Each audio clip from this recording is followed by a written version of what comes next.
I really don't know what to say about it. Why would you not have planned this first? I'm just going to riff. Right. Jade City. No. I always do this. You need to say, hello, welcome to my channel. Okay, fine, I'll do that. Alright. Hello. Also, before I start, I'm going to stop waving this book at you. Right. Before I do this review, I just want to say, I don't just want to be doing book reviews. So please go check out my video essay on Weeping Angels, because I worked really hard on that video and it hasn't done as well as I thought it would. So please, if you've got the time, go and check out that video. Thank you. But without further ado, Jade City. This book has gone around the BookTube fantasy circuit and it's had some mixed reviews. I mean, some people have said, it's alright. And other higher notoriety booktubers have basically raved it as being the messiah of books. Daniel Green. Don't make me laugh. And, I mean, okay, is it overhyped?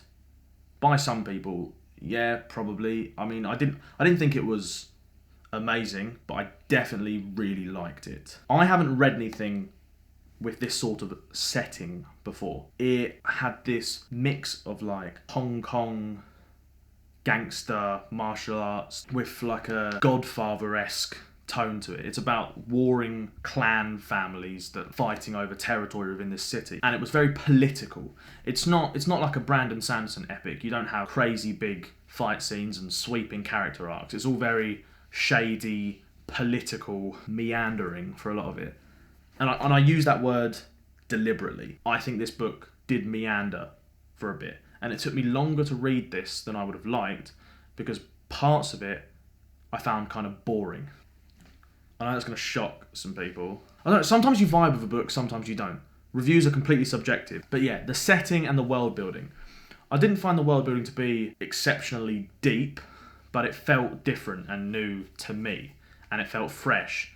And it did feel well realised because it basically is a version of our world in a way. It really did feel like pre-World War II, maybe like 60s, between the 60s and the 80s, kind of maybe like a Hong Kong or a Japanese type city. And the cultural world building I thought was really well done. The family dynamics, the traditions, the etiquette, the manners, you know, the way you talk to your elders and the way people deal with being polite. Like it had this aesthetic. And that plays into the tone because the tone of this book feels dark and tense and anxious. For a lot of it, there's a distrust for a lot of people throughout this book. I don't think the characters were massively in depth. I don't think anyone in this book is a good person. I just want to make that clear. You're not following a story of great, honourable, moral people. But the stakes were high, so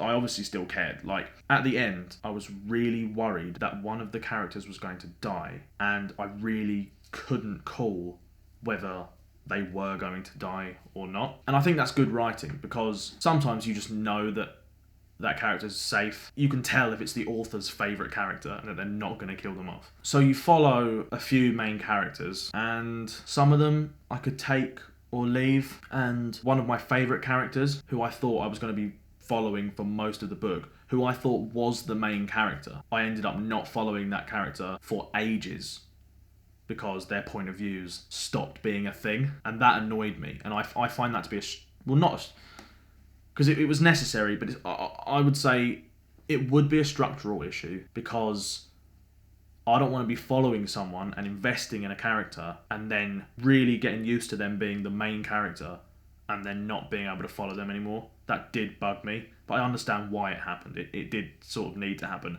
I just think maybe give me less of their point of view earlier on and show them as secondary characters to some of the other characters. Because certain characters, like the character called Andon, got hardly any point of view chapters.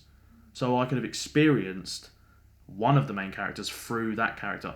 But some of the moments in the story were personal to just this one character. So I understand. But that just bothered me, because I was expecting more and I didn't get that. Then maybe subverting your expectations is a better thing.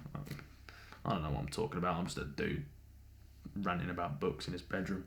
So, I think it had weak villains. I couldn't care less about the villains. They were really irrelevant to me. I mean, I'm imagining that they're going to be more significant in the sequel, but they didn't do a lot. I understand though that the book was about family dynamics and not necessarily the heroes versus the villains.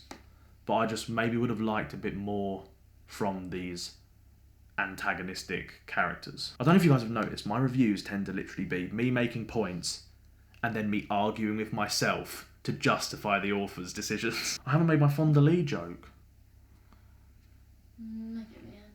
Okay. But either way, I thought the book was good and intriguing and tense, and I liked the characters enough to want to read the whole thing, and I liked the book and the ending enough to want to read the next book. And I really do want to read the next book.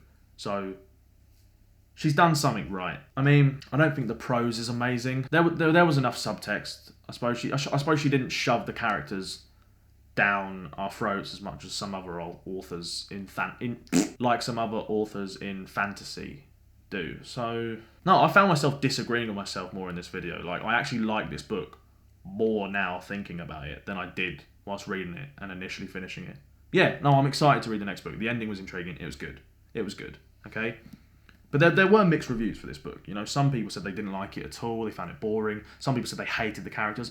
Other people looked at this book rather fondly. Because her name's Fonda Lee. Get it?